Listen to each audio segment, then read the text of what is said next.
Hi mga kuripot! So for today's video, magluluto ako ng merienda gamit ang aking Hodek electric cooker. Nagprito muna ako ng spam at sinunod ko na rin yung itlog at kahit konting mantika lang ay pwede kasi non-stick naman yan.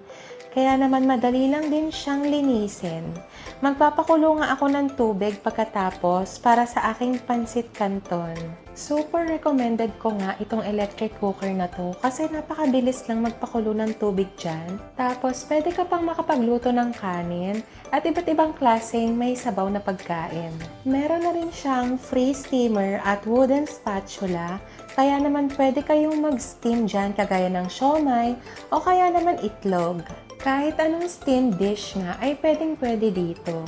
So ayan, luto na yung aking pansit canton. Kaya naman nahanguin ko na siya para matimplahan ko na. O